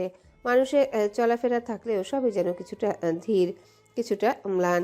পাখিরা দিনের শেষ গন্তব্যের দিকে ঢলে পড়েছে, তাদের ডানায় ক্লান্তির ছাই জমেছে। চাঁদের কার্নিশে বসে থাকা কিছু পাখি ডানাগুলো গুটিয়ে ধীরে ধীরে ডেকে উঠছে। সেই ডাক সুখের নয়, দুঃখেরও নয়। এ যেন নিশিযাত্রার আগে পৃথিবীকে শেষবারের মতো জানান দেওয়া। আহিরা কিয়ারাকে কোলে নিয়ে রান্না করছে। 8টার দিকে দিয়াও এসে পড়বে। কিয়ারার হাতে সেদিন দিয়ার কিনে দেওয়া টয়। সেদিনের পর আর কিয়ারাকে একা রুমে রেখে আসে না সে, নিজের সাথে রাখে কষ্ট হলেও। আহিরা কিয়ারাকে সিলিংয়ের উপর বসিয়ে দিয়ে পেঁয়াজ কাটতে থাকে। পেঁয়াজের কারণে আহিরার চোখে পানি চিকচিক করছে। যে কোনো সময় টুপ করে অশ্রু গড়িয়ে পড়বে মনে হচ্ছে। এটা দেখে কিয়ারা আধো আধো গলায় বলে ওঠে, মা, মা, মা, কাটে না, কাটতো কেন? আহিরা কিয়ারার দিকে তাকিয়ে হাসার চেষ্টা করে বলে, না সোনা, মামাম কাচ্ছি না। না না, কিয়ালা দিতে এসি, মা আমাকে কাটতে। হয়েছে আমার মা, কিছু খাবে? কিয়ারা মাথা নাড়িয়ে না জানায়। হঠাৎ কিয়ারা আহিরার দিকে তাকিয়ে কাঁদো কাঁদো মুখ করে ঠোঁট উল্টিয়ে বলে ওঠে, মাম্মা, এদিতে আতো। আহিরা পেঁয়াজ কাটা ছেড়ে জামায় হাত মুছে কিয়ারার কাছে আসে। হঠাৎ কি হলো বুঝতে পারছে না, তাই চিন্তিত হয়ে কিয়ারার গালে হাত রেখে বলে, কি হয়েছে সোনা? কিয়ারা হালকা উঁচু হয়ে আহিরার ললাটে আর নেত্রপল্লবে পরপর বেশ কয়েকটা চুমু খায়। তারপর মুখে হাত দিয়ে খিলখিল করে হেসে বলে, হি হি হি, তোমাকে চুমু খেতে ইচ্ছে করছিল। মাম্মা, তুমি অনেক সুন্দর। কিয়ারার কথা শুনে আহিরা কিয়ারাকে কাতুকুতু দিয়ে বলে ওঠে, ওরে দুষ্টু মাম্মামকে ভয় দেখানো। কিয়ারা খিলখিল করে হাসছে, সাথে আহিরাও হাসছে। আর সেই হাসির প্রতিধ্বনিতে সারা রান্নাঘর আলাদা এক আনন্দে মেতে উঠেছে। কি স্নিগ্ধ হাসি, প্রাণ খুলে হাসছে দুজন। মা মেয়ের এই স্নিগ্ধ খিলখিল করে হাসার দৃশ্য দেখলে তাদের প্রাণ জুড়িয়ে যাবে। কিয়ারা মাঝে মাঝে এমন করে। আহিরার দিকে এক ধ্যানে তাকিয়ে থেকে হঠাৎ আধো আধো গলায় বলে উঠবে, মাম্মান তুমি অনেক সুন্দর। এরপর মা মেয়ে মেতে উঠবে নিজেদের মধ্যে। দিয়া থাকলে এই প্রাণ মুগ্ধকর মুহূর্তে সেও সামিল হবে। আহিরা যেদিন কিয়ার মুখ থেকে প্রথম মাম্মাম শুনেছিল সেদিন আহিরার কাছে শ্রেষ্ঠ দিন ছিল জীবনে। মাতৃত্বের স্বাদ গ্রহণের পর পৃথিবীর সব যন্ত্রণাও যেন এই সুখের কাছে তুচ্ছ মনে হয়। আহিরা যখন কান্না করে তখন কিয়ারা সেটা দেখলে তার বুকের মাঝে এসে চুপটি করে হেলান দিয়ে থাকবে আর বলবে, কেঁদো না কিয়ারা, দুষ্টামি করবে না, মাম্মাকে এতগুলো চুমু দিবে। আহিরা তখন না চাইতেও হেসে ফেলে। ব্যস্ততম রাস্তা দিয়ে ছুটে চলেছে যানবাহন। আশেপাশে গাড়ি চলাচলের কারণে রাস্তায় থাকা ধুলোগুলো উঠছে। মানুষেরা নিজেদের মতো রাস্তা দিয়ে হেঁটে যাচ্ছে তাদের গন্তব্যস্থলে। আহিরাও একইভাবে কিয়ারাকে কোলে নিয়ে হেঁটে চলেছে। বুকটা দূর দূর করে কাঁপছে। 20 মিনিট আগেই দিয়ার অফিস থেকে ফোন এসেছিল, মেয়েটা সেন্সলেস হয়ে পড়ে গেছে। শরীরের নাকি প্রচণ্ড রকমের জ্বর। দিয়ার এই ইট পাথরের শহরে আহিরাই আপন বলতে, তাই তাকে ফোন দিয়ে খবরটা জানানো হয়েছে। আহিরা স্কুল থেকে ফিরে সবে ফ্রেশ হয়ে খেতে বসেছিল। তার মধ্যে এই খবর পাওয়ার পর খাওয়া ছেড়ে উঠে এসেছে কোনো রকমে। রিকশায় উঠেছিল কিন্তু রাস্তায় লম্বা জ্যাম লেগে আছে, আর এই জ্যাম কখন শেষ হবে আহিরার জানা নেই। তাই ভাড়া মিটিয়ে হেঁটে আসছে। এই মুহূর্তে দিয়াকে নিয়ে চিন্তা হচ্ছে তার। সকালেও মেয়েটাকে বারবার বলল ও বাসায় থেকে রেস্ট নিতে, কিন্তু কে শোনে কার কথা। মেয়েটা তার একটা কথা শুনল না, চলে গেল জ্বরওয়ালা শরীর নিয়ে। আহিরা মাথা থেকে এটাও বেরিয়ে গেছে যে যেখানে যাচ্ছে সেটা কিয়ানের অফিস। তার চিন্তা শক্তিতে কিয়ানের কথা মাথায় আসেনি এই মুহূর্তে। অনেকটা পথ এইভাবে হেঁটে আসার কারণে হাঁপিয়ে উঠেছে সে।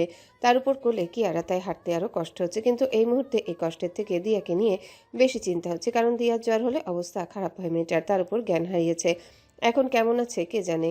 ভাবতে ভাবতে অনেকটা পথ চলে এসেছে। কিছু দূর যেতেই আহিরা কাঙ্ক্ষিত জায়গায় পৌঁছে যায়। কিয়ারাকে নিয়ে লিফটে উঠে পড়ে। 10তলা ফ্লোরে আসতেই আহিরা কিয়ারাকে নিয়ে বের হয়ে পড়ে। আশেপাশে কিছুই চেনে না, সে প্রথমবার এসেছে এখানে। হঠাৎ কিয়ারা বলে ওঠে, মাম্মা আনি এখানে এতেছি। কিয়ারার কথা শুনে আহিরা তেমন একটা পাত্তা দিল না, কারণ সেই বা কিয়ারাকে আগে এখানে আসেনি। তাই কিয়ারার কথাটাকে তেমন গুরুত্ব দিল না। কিছু দূর যেতেই আহিরা মাইশাকে দেখতে পায়। মাইশা আহিরাকে দেখে এগিয়ে আসে। একবার মাইশা তাদের বাসায় গিয়েছিল, তাই চিনতে অসুবিধা হয় না। আহিরা মাইশাকে দেখে জিজ্ঞাসা করে, দিয়া কোথায়? ঠিক আছে তো ও? মাইশা কিয়ারাকে আদর করে দিয়ে বলে, চিন্তা করিও না, ও রেস্ট রুমে আছে, কিন্তু এখনো জ্ঞান ফিরেনি। হাসপাতালে নেওয়া লাগবে মনে হচ্ছে, জ্বরে গা পড়ে যাচ্ছে। মাইশা আহিরাকে সোজা তার রেস্টরুমে চলে যায়।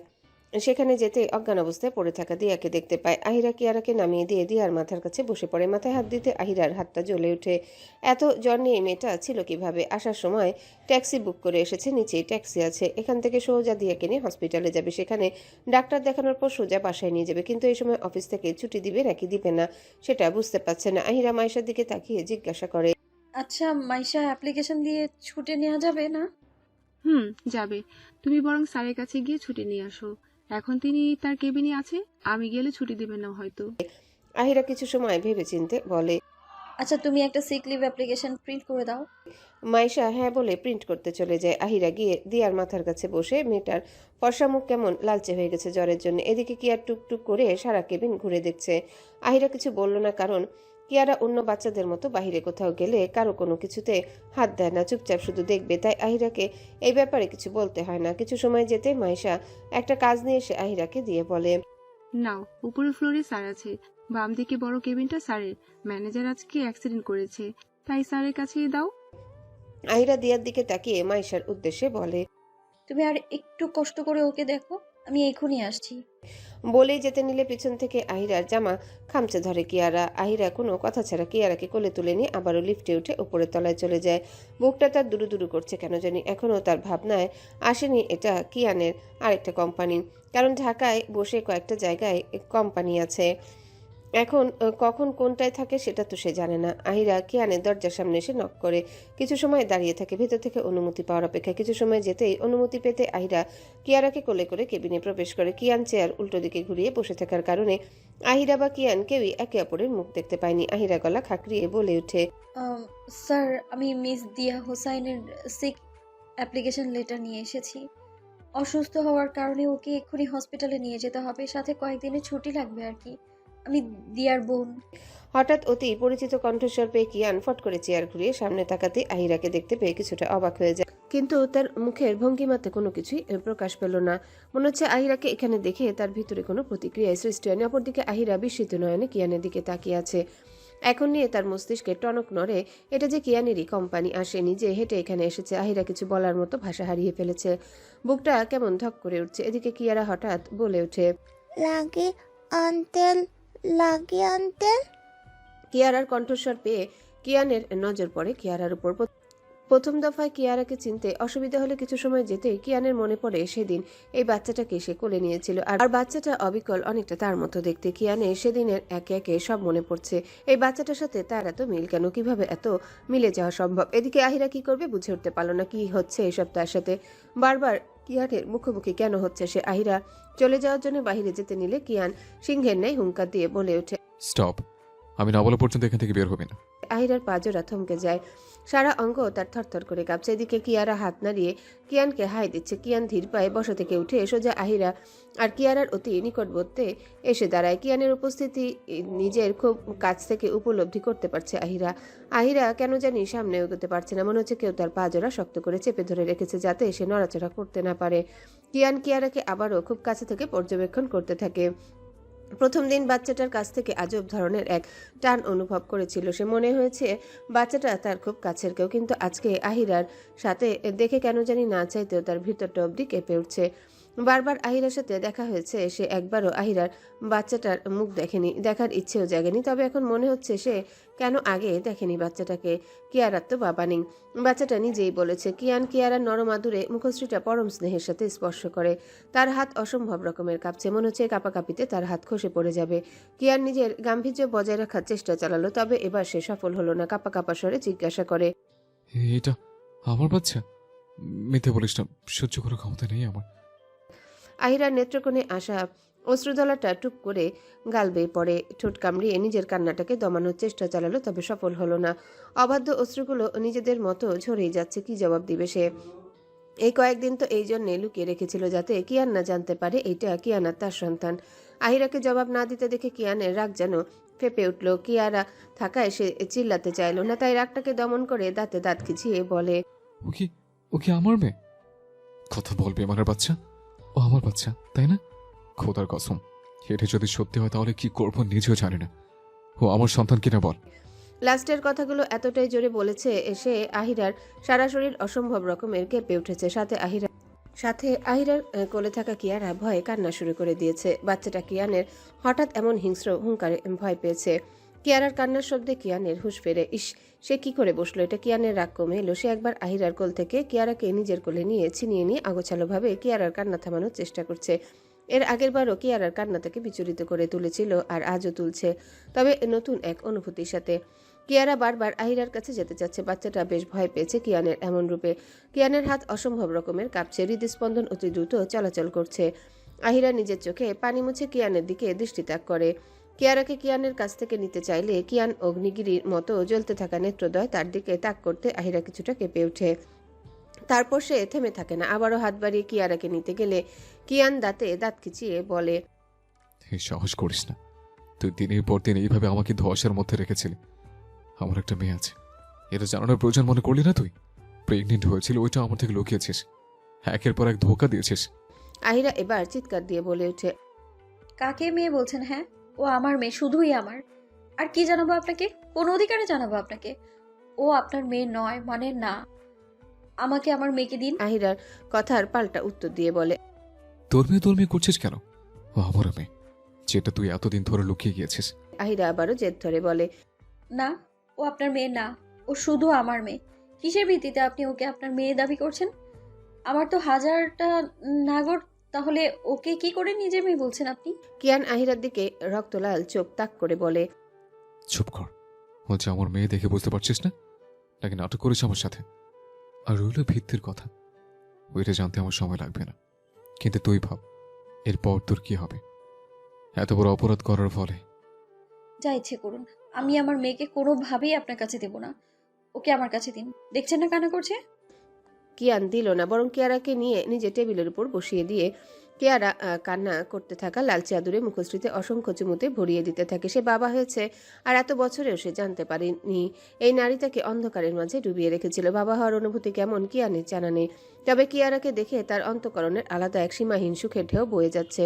কিয়ারার কান্না অফ হয়ে গেছে হঠাৎ কিয়ানের এমন কাজে।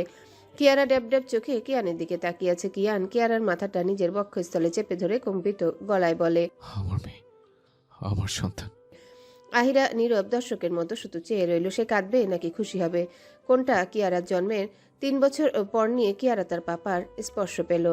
আহিরা চাইলেও খুশি হতে পারছে না। কিয়ানের সামনে সত্যিটা এসে একদমই ঠিক হয়নি। এরপর কি হবে? কিয়ান কি কিয়ারাকে তার কাছে থেকে কেড়ে নিবে? না, এটা সে কোনোভাবেই হতে দিবে না। সে কিছুতেই হতে দেবে না এটা। কিয়ারাকে নিজের কাছ থেকে দূরে সরালে এবার সত্যি মরে যাবে।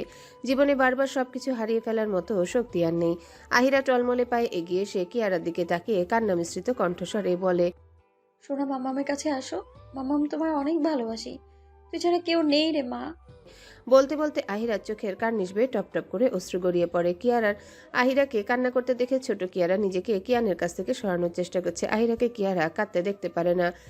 কিয়ারা কিয়ানের দিকে তাকিয়ে বলে, মাম্মাম তাবো মাম্মাম কাঁদে না কিয়ালা আতি তো। আহিরাকে কোনো রকমে কিয়ারাকে নিজের বুকের সাথে জড়িয়ে নেয়। কেবিন থেকে হুড়মুড় করে বেরিয়ে আসে। পিছনে কিয়ান হুঙ্কার দিয়ে ডাকছে, তবে আহিরা শুনল না আজকে, আর না শোনার প্রয়োজন মনে করছে এই মুহূর্তে। তাড়াতাড়ি করে সেখান থেকে নেমে মাইশার কেবিনে গিয়ে মাইশার সাহায্যে দিয়াকে নিয়ে নিচে চলে আসে। দিয়াকে ট্যাক্সিতে বসিয়ে দিয়ে নিজে বসে পড়ে আর দিয়ার মাথাটা নিজের কাঁধে নিয়ে নেয়। গাড়ি চলছে আর আহিরার নেত্রদয় দিয়ে অঝরে অশ্রুকণা গড়িয়ে পড়ছে। ভাগ্য বারবার তাকে একই কাঠগড়ায় এনে দাঁড় করায়। যতবারই অতীতের কাছ থেকে পালাতে চায় ততবারই অতীতে সেই চেনা মুখগুলো সামনে এসে দাঁড়িয়ে যায়। রাতের আধারে চারিদিকটা অন্ধকারে আচ্ছন্ন হয়ে পড়েছে। হসপিটালের মানুষের আনাগোনা কমে এসেছে। দু একজন ছাড়া তেমন কোনো মানুষ দেখা যাচ্ছে না। রাজীব নিজের কেবিনে বসেছিল। হঠাৎই তীব্র জোরে শব্দ করে কেউ তার কেবিনে প্রবেশ করে। রাজীব কিছু বলতে নিচ্ছিল, তখনই সামনে রাগান্বিত কিয়ানকে দেখা মাত্রই রাজীবের ভ্রুজোড়া কুঁচকিয়ে আসে। এই অসময়ে কিয়ানকে এখানে আশা করেনি। সেদিন আহিরার সাথে তাকে দেখার পর রাজীবের সাথে কিয়ান কোনো প্রকার যোগাযোগ করেনি। রাজীব অনেকবার যোগাযোগ করার চেষ্টা করেছে, তবে বিফল হয়েছে। আজ হঠাৎ কিয়ান এখানে কেন? দেখে তো মনে হচ্ছে ভীষণ রকমের রেগে আছে। রাজীবও কিয়ানের দিকে তাকিয়ে জিজ্ঞাসা করে, তুই এখানে? কিছু হয়েছে? কিয়ান তীব্র রাগের সাথে রাজীবের কলা চেপে ধরে দাঁতে দাঁত খিচিয়ে হুঙ্কার দিয়ে বলে ওঠে, তুই জানতি আমার একটা মেয়ে আছে, তারপর আমাকে কিছু বলিসনি। এমনকি এটাও বলিসনি ওই বেমারের বাচ্চা জীবিত আছে। তুই আদৌ আমার বন্ধু ছিলি নাকি সব মিথ্যে ছিল ওর মতোই? কিয়ানের কথা শুনে রাজীব বুঝতে পারল কিয়ান সব জেনে গেছে। কিয়ারা যে তার মেয়ে। রাজীব কিয়ানকে শান্ত করার জন্য বলে, রাগ করিস না, শান্ত হ। তুই তো আমার কথাই শুনছিলি না। তোকে কত ফোন দিয়েছি সেটাও ধরিসনি, তাহলে জানতাম কি করে? বুঝে গেছি, কখন জানাতি তোরা। আমার একটা 3 বছরের মেয়ে আছে আর আমি বাবা হয়ে জানি না। আর ওই বেমারের বাচ্চা এত কিছুর পর আমার বাচ্চাকে আমার থেকে লুকিয়ে রেখেছে। তুই আছিস সেসবের মধ্যে। কি এরা আমার মেয়ে, তাই না? রাজীব কিয়ানের দিকে তাকিয়ে শান্ত স্বরে বলে ওঠে। তোর মন যা বলছে সেটাই। কিয়ান রাজীবকে ছেড়ে দিয়ে বড় বড় নিঃশ্বাস ছাড়ে। চোখ দুটো বন্ধ করে নিয়েছে। চোখের কার্নিশে অশ্রুর দেখা মিলল। বাবা হওয়ার সকল মুহূর্তে সে বঞ্চিত হয়েছে। সদ্য জন্ম নেওয়া নিষ্পাপ কিয়ারাকে দেখতে পায়নি, ছুতে পায়নি, কপালে চুমু খেতে পারেনি, আরো কত কি করতে পারেনি সে। বাবা হওয়ার শখ তার কোনো কালেই ছিল না, শুধুমাত্র আহিরাকে হারিয়ে ফেলার ভয়ে। কিন্তু এখন যখন বাবা হয়েছে, এখন মনে হচ্ছে পিতা হওয়ার থেকে উত্তম কোনো অনুভূতি নেই। কিয়ারা নরম আদর মাখা মুখখানি অবিকল তার মতো। কিয়ারা হাসলেও তার মতো দেখায়, তার মেয়ে বলে এত মিল। রুমের চতুর্দিকে নজর বুলাতেই সারা রুমের বেহাল দশা হয়ে আছে। সারা রুমের জিনিসপত্র এদিক সেদিক ছড়িয়ে ছিটিয়ে পড়ে আছে। দেখে মনে হচ্ছে রুমের উপর দিয়ে কালবৈশাখী ঝড় বয়ে গেছে। রুমের এক কোণে বসে অশ্রু বিসর্জন দিচ্ছে রিয়া। মাথা কাজ করা বন্ধ করে দিয়েছে তার। আহিরাকে দেখার পর সোজা সে তার বাড়িতে চলে এসেছে। এসেই তার মাকে সবকিছু খুলেও বলেছে। আহিরা ফিরে এসেছে, তার মানে কিয়ান আবারও তাকে ছেড়ে দিয়ে আহিরার কাছে চলে যাবে। না, এটা হতে পারে না। সে কোনোভাবেই সহ্য করতে পারবে না। কিয়ানকে আবারও হারানোর মতো শক্তি তার নেই। আহিরা এবার একা নয়, সাথে রয়েছে আহিরার তার মেয়েও। আর কিয়ান যদি জানতে পারে আহিরা জীবিত আছে, সাথে তার একটা মেয়ে আছে, তাহলে তো আরও আগে ছেড়ে দিবে। এতদিন সংসার করে যা বুঝেছে, সংসার জিনিসটা তার সাথে যায় না। আদৌ কি ওইটাকে সংসার বলে? কিন্তু এখন সবচেয়ে বড় কথা, আহিরাকে কি করে কিয়ানের থেকে দূরে সরাবে? একই শহরে যেহেতু আছে, তাহলে দেখা হতে কতক্ষণ? তার সাথে যেমন দেখা হয়েছে সেরকম যদি কিয়ানের হয়, তাহলে সব শেষ হয়ে যাবে। না, সে কোনোভাবে এটা হতে দিতে পারবে না। আহিরা আবারও কিয়ানকে নিজের কাছ থেকে ছিনিয়ে নিতে দিবে না। রিয়া নিজের অশ্রু মুছে বসা থেকে উঠে পাগলের মতো ফোন খুঁজতে থাকে। কিছু সময় খোঁজাখুঁজির পর নিচে পড়ে থাকতে দেখা যায় ফোনটা। রিয়া ফট করে ফোনটা তুলে নিয়ে কাউকে একটা ফোন দিতে থাকে। কিছু সময় যেতেই অপর পাশে থাকা ব্যক্তিটা ফোন তুলতে রিয়ার ভেজা গলায় বলে ওঠে, একটা মেয়ের ছবি পাঠাচ্ছি। ওই মেয়েটার সাথে সব ঠিকানা বের করে আমাকে দিয়ে দিবে কালকের মধ্যে। এরপর কি করতে হবে আমি বলে দেব। কথাটা শেষ হতে রিয়ার ফোনটা কেটে দেয়, অপর পাশের মানুষটা জবাবের আশা না করে। রিয়া কথা শেষ হওয়া মাত্রই ফোনটা আবারও একইভাবে ছুঁড়ে মারে। তার ইচ্ছে করছে আহিরার গলা টিপে মেরে ফেলতে। যখন শপিং মলে দেখেছিল তখনই এমনটা করার ইচ্ছা হয়েছিল, কিন্তু এবার সে আহিরাকে কোনোভাবেই বাঁচতে দিবে না। আর বাচ্চাটা যদি একবার কিয়ানের সামনে পড়ে, তাহলে কিয়ান সে আবারও আহিরাকে নিজের জীবনে ফিরিয়ে আনবে, আর সেটা সে কোনোভাবেই হতে দিতে পারবে না। কিয়ানের সাথে কোর্ট ম্যারেজ করতে কতটা কষ্ট হয়েছে সেই শুধু জানে। আহিরার যাওয়ার রিয়ার প্রতি নিয়ত কিয়ানকে নিজের প্রতি দুর্বল করতে চেয়েছে, কিন্তু ফলাফল বরাবরের মতোই শূন্য। আহিরা চলে যাওয়ার পর কিয়ান যেন আরও হিংস্র হয়ে উঠেছিল। রাহিলা চৌধুরী ছাড়া কারোর সাথে কথা তো দূরের বিষয়ে চোখ তুলে তাকাতো না অবধি। সেই সাথে বেড়ে গিয়েছিল তার নেশার প্রতি ঝোঁক। কিয়ান আগে ড্রিঙ্কস কিংবা নেশা জাতীয় জিনিস এড়িয়ে চলতো। সেই মানুষ মুহূর্তের মধ্যে রাতারাতি পাল্টে দিয়ে এমন তৈরি হয়েছে, আর এটারই ফায়দা নিয়েছে সে। তার মনে আছে ঠিক 23 সালের সেপ্টেম্বরের দিকে কিয়ানের অফিসে বড় পার্টির আয়োজন করা হয়েছিল নতুন প্রজেক্টের সাফল্যের জন্যে।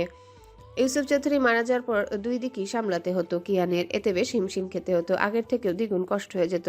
সেদিন পার্টি শেষে একটা ওয়েটারের মাধ্যমে কিয়ানের ড্রিঙ্কসে এক ধরনের ড্রাগ মেশানো ড্রিঙ্কস দিয়েছিল, যেটা খাওয়ার পর কিয়ান নিজের জ্ঞানের মধ্যে ছিল না, তার কোনো হুঁশ জ্ঞানই ছিল না। ড্রিঙ্কসটা করার পর কিছু সময়ের মাঝে কিয়ান সেন্সলেস হয়ে যায়। তারপর রিয়ার ইচ্ছাকৃত ভাবে কিয়ানের জামা কাপড় উল্টাপাল্টা করে দিয়ে সে নিজেও তখন নিজের জামা কাপড় ছিঁড়ে ফেলে কিয়ানকে নিজের উপর ফেলে দেয়।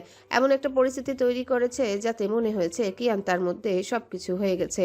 কিয়ানের যখন জ্ঞান ফেরে তখন নিজেকে রিয়ার সাথে অমন বিধ্বস্ত অবস্থায় পেয়ে কিয়ানের মাথা হ্যাং হয়ে গিয়েছিল। চাইলেও তেমন কিছু মনে করতে পারেনি আসলে রিয়ার সাথে তার কি হয়েছিল।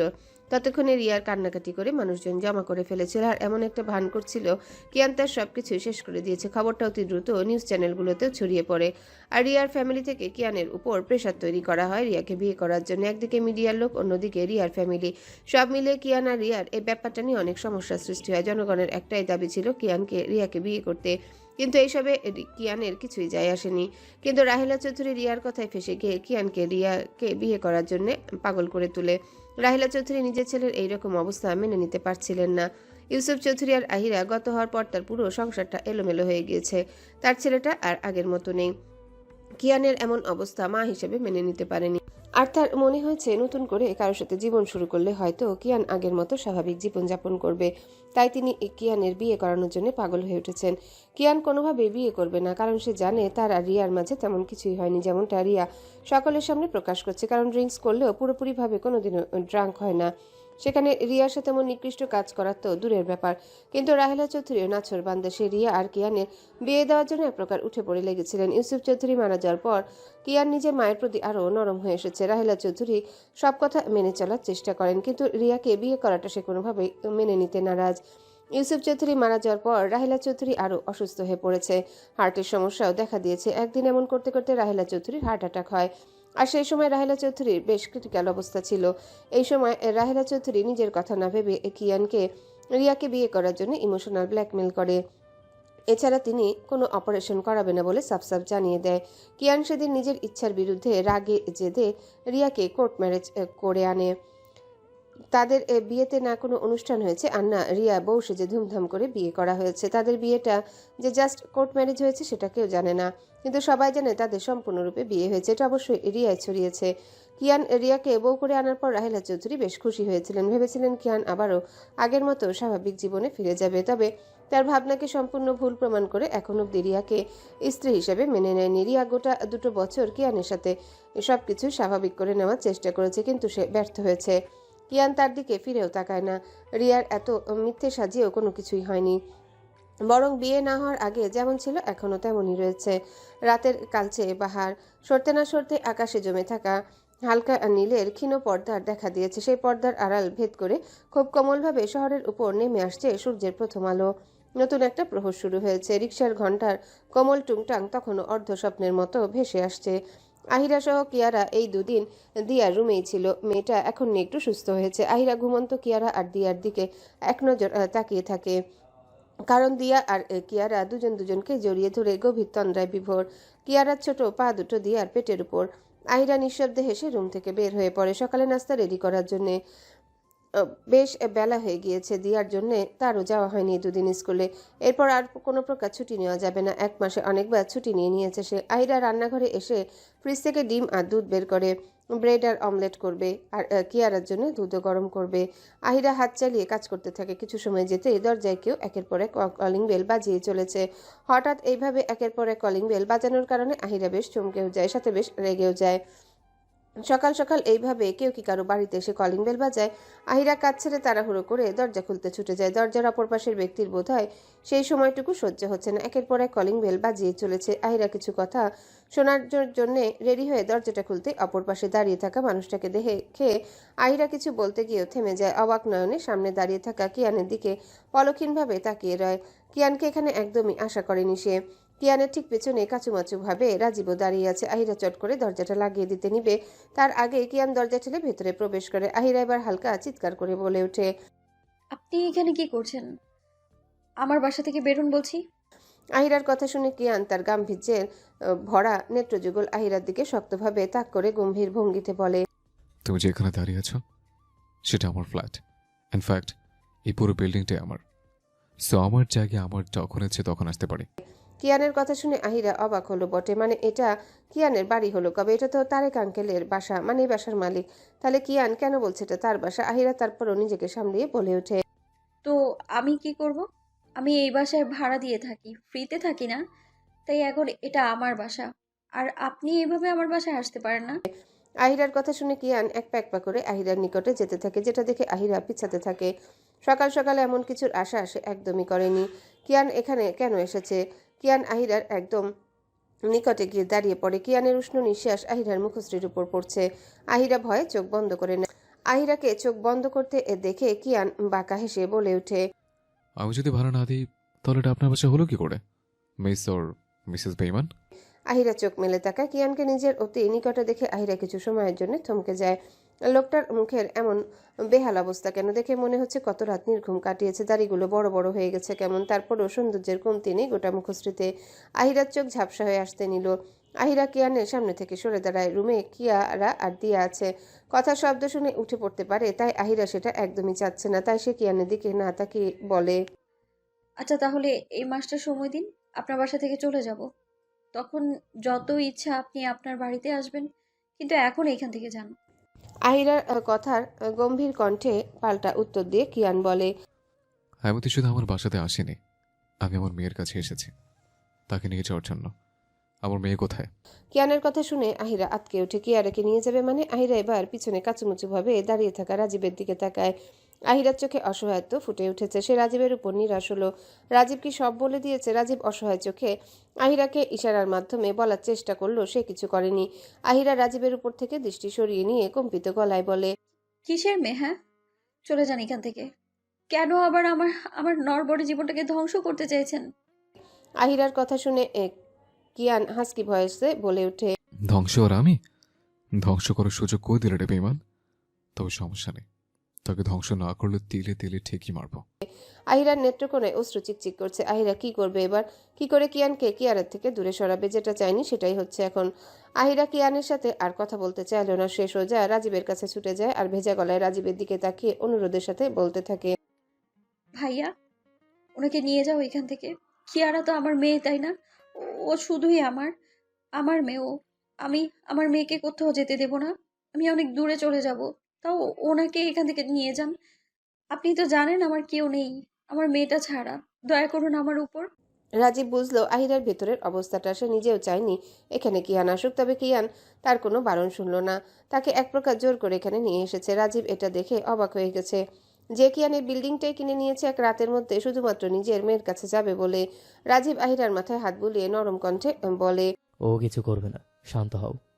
কিয়ান বিরক্ত বোধ করলো রাজীবের কথা। সে আরেকটু জোরে চিল্লিয়ে হাসকি ভয়েসে বলে, আমি কি করবো আর না করব সেটা তুই বলার কে?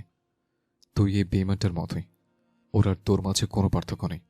ড্রয়িং রুমের চিল্লাচিল্লি শুনে দিয়া সহ কিয়ারার ঘুম কেটে গেছে। দিয়া দুর্বল শরীর নিয়ে বিছানা থেকে উঠে পড়ে। কিয়ারা হাই তুলে হাত বাড়িয়ে দিয়াকে কোলে নিতে বললে দিয়া কিয়ারাকে কোলে নিয়ে রুমের বাহিরে চলে আসে। চুলগুলো উস্কো খুস্কো হয়ে আছে। বাহিরে আসতেই আহিরার সাথে রাজীবকে দেখে দিয়া অবাক নয়নে চেয়ে থাকে কিছু সময়। তারপর তার নজর পড়ে কিয়ানের উপর। নিজের বসকে সকাল সকাল নিজের বাসায় দাঁড়িয়ে থাকতে দেখে দিয়া আরো অবাক হয়ে যায়। তারপর কিয়ানের সারা মুখে রাগের ছাপ স্পষ্ট। সেদিকে দিয়া আর কিয়ারার উপর সবার নজর পড়ে। আহিরা পড়ল আরেক বিপদে। কোনটা রেখে কোনটাকে সামলাবে সে? দিয়াও এখন নিশ্চয়ই জেনে যাবে কিয়ানই তার স্বামী। সব দিক দিয়ে সে ফেসে যাচ্ছে। এদিকে কিয়ান ঘুম ঘুম চোখে তাকিয়ে থাকা কিয়ারাকে দেখতে পেয়ে তার কাছে ছুটে যায়। কোনো কথা ছাড়া দিয়ার কোল থেকে কিয়ারাকে নিজের কাছে নিয়ে নেয়। দিয়া এখনো কিছু বুঝতে পারছে না। এদিকে আহিরা ছুটে আসে, কিয়ারার কাছে চলে যায় আর ভেজা কণ্ঠে বলে, আমার মেয়েকে দিন, ওকে নেবেন না প্লিজ, মরে যাব আমি, ওকে আমার কাছে দিন।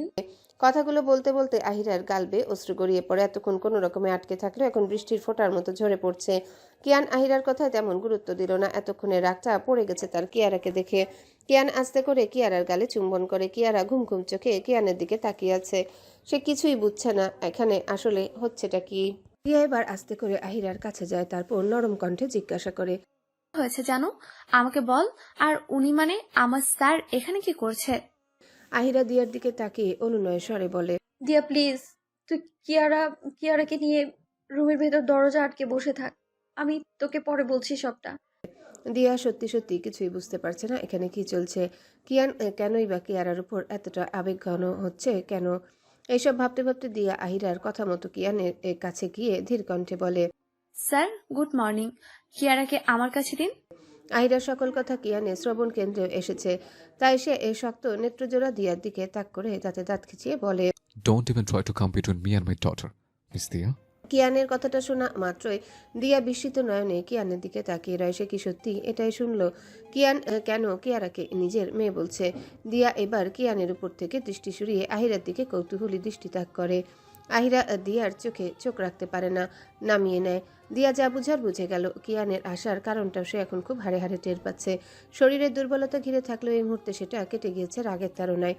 দিয়া নরম নেত্রজোড়া এবার শক্ত রূপ ধারণ করে। আহিরার অচেনা স্বামীর উপর তার ক্ষোভ দীর্ঘদিনে। সে খুব করে চাইতো আহিরার এই অচেনা স্বামীকে সামনে পেলে দেখে নেবে, আর এতদিন পর তার সামনে সেই মানুষটাকে চিনতে পারেনি। দিয়া রাগান্বিত স্বরে বলে ওঠে, ও, আপনি তাহলে সেই কাপুরুষ যে কিনা বউ বাচ্চাকে ঘর থেকে বের করে দিয়েছিল, তাও এমন অবস্থায় যখন মেয়েটার সবচেয়ে থেকে বেশি প্রয়োজন আপনাকে ছিল। কাপুরুষের মতো কিছু হলেই এই সহজ আপনাদের কাছে কাউকে নিজের জীবন থেকে বের করে দেওয়া। এখন আবার কি করতে এসেছেন? করে আবার ওকে ভেঙে দিতে এসেছেন নাকি? তাহলে কান খুলে শুনে রাখুন, আগেরবার ওর পাশে আমি ছিলাম না, কিন্তু এইবার আছি, তাই ওর কিছু করবেন তো আপনাকে ছেড়ে দেব না আমি। একদমে কথাগুলো বলে দম ফেলে দিয়া হাঁপিয়ে উঠেছে কথাগুলো বলতে বলতে, কিন্তু রাগ বিন্দু মাত্র কমেনি।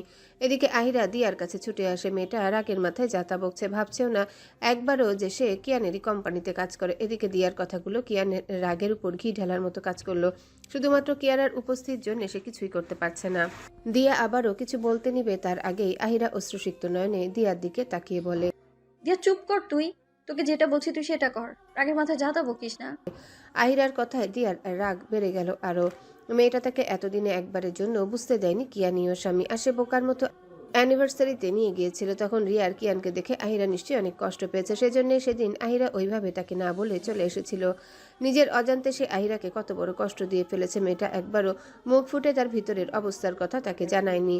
নিজের উপর রাগ লাগছে দিয়ার। দিয়া অসহায় মিশ্রিত গলায় বলে, হ্যালো বন্ধুরা, পরবর্তী পার্ট খুব তাড়াতাড়ি আসবে, তো সবাই অপেক্ষায় থাকো। আর চ্যানেলটি যারা এখনো সাবস্ক্রাইব করোনি তারা পরবর্তী পার্ট দেখার জন্য চ্যানেলটি সাবস্ক্রাইব করে রেখো। ধন্যবাদ সবাইকে, আমাদের সাথেই থেকো।